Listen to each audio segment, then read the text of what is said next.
नमस्कार, आप देख रहे हैं जनतंत्र ज्योति। मैं हूं डॉली। आज बनारस बैंक चौक स्थित एक निजी स्कूल के सभागार में कुरान में मुजफ्फरपुर के विधानसभा प्रत्याशी डॉक्टर गौरव वर्मा के समर्थन में चाय पर चर्चा कार्यक्रम का आयोजन किया गया। चाय पर चर्चा के दौरान डॉक्टर गौरव वर्मा ने लोगों से सीधा संवाद करते हुए बताया कि आजादी के इतने साल बीत जाने के बाद भी मुजफ्फरपुर के लोग मूलभूत सुविधाओं से अभी भी कोसों दूर हैं। उन्होंने बताया कि चंद घंटों की हुई बारिश में ही शहर के लगभग गली मोहल्ले और मुख्य सड़क पर घुटने भर जल जमाव की स्थिति उत्पन्न हो गई है। मुजफ्फरपुर में जो भी राजनेता राजनीति करते हैं, बस वह अपने फायदे के लिए राजनीति में उतरते हैं। जनता के भलाई से उन्हें कोई मतलब नहीं। किसी भी जनप्रतिनिधि का 5 साल में अंतिम के मात्र 6 महीने ही बस काम दिखता है, बाकी समय जनप्रतिनिधि दिखाई तक नहीं देते। उन्होंने कहा कि जात पात से ऊपर उठकर लोग मतदान करेंगे, तभी बदलाव की एक लहर जगेगी।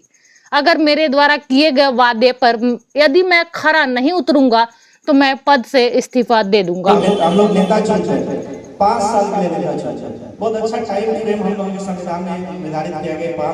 5 साल एक छोटा मोटा समय नहीं होगा किसी नेता के लिए, एमएलए किसी के लिए। 5 साल का आप चाहिए तो समाज की अच्छी दशा और दिशा बदल सकते हैं। 5 साल सफिशिएंट है। लेकिन हमारे नेता लोग क्या होगा, 4.5 साल तक गायब रहेंगे। आपको 4.5 साल कोई नेता नजर नहीं आएगा। लास्ट के 4-5 महीने में 6 महीने में बहुत सारे उद्घाटन, बहुत सारे रोड, बहुत सारी चीजें आपको दिखेंगे, काम होते कुछ चीजें दिखेंगे। ऐसा क्यों? Because we are very short term memory. नहीं, हम लोग को ध्यान रखना है चीजों का कि हम लोग 5 साल के लिए चुन रहे हैं, लास्ट के 2-3 महीने के लिए नेता नहीं चुन रहे।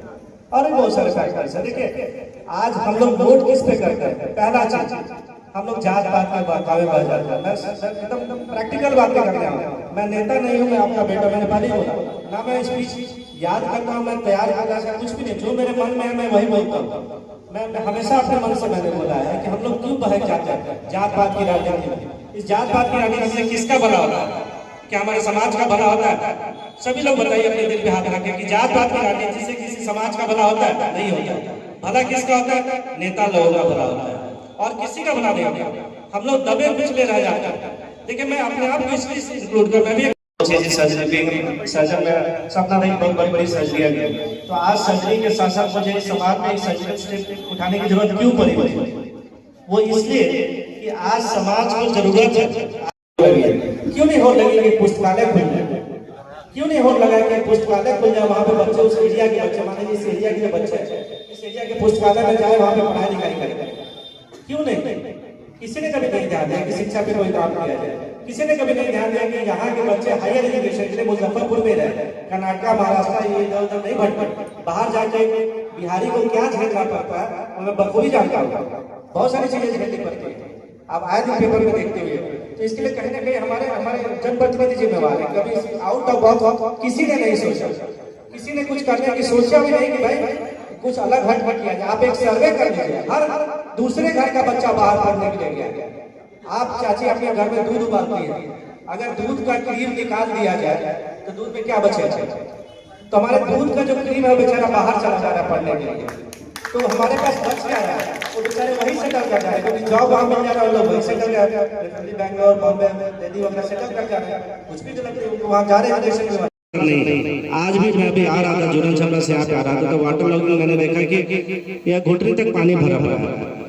कौन जिम्मेवार है इसके? देखिए, मैं निगेटिव पॉलिटिक्स में नहीं जाना चाहता, लेकिन मैं पूछूंगा ना, मैं अपने आप से पूछूंगा, क्योंकि हमारे वोट से कोई जीतता है, हमारे वोट से कोई हारता है, कि इसके लिए कौन जिम्मेवार है? कुछ हद तक हम लोग खुद कार्यक्रम का आयोजन किए हैं।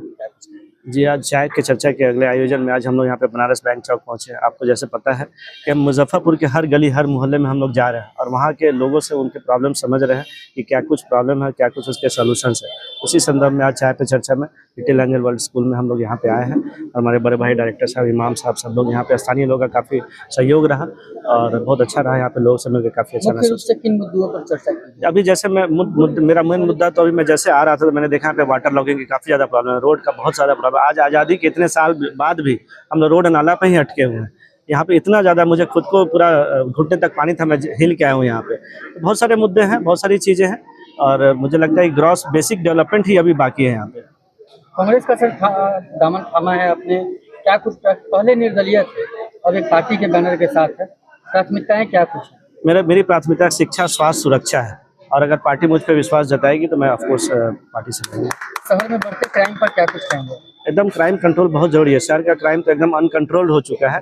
इस पे सबसे पहले तो हमारे जनप्रतिनिधियों को इस पे एक आंदोलन करने की जरूरत है और हमारे प्रशासन को भी चाहिए कि जल्दी से जल्दी इस पे अविलंब और ठोस कार्रवाई करे कि कोई भी क्राइम करने से पहले 1000 बार सोचे कि ऐसा नहीं करना है। रक्षाबंधन है आज, तो लोगों के लिए क्या कुछ मैसेज रहेगा? एकदम हमारे माताएं बहनें सबको, पूरे देशवासियों को, पूरे मुजफ्फरपुर वासियों को रक्षाबंधन की हार्दिक शुभकामनाएं।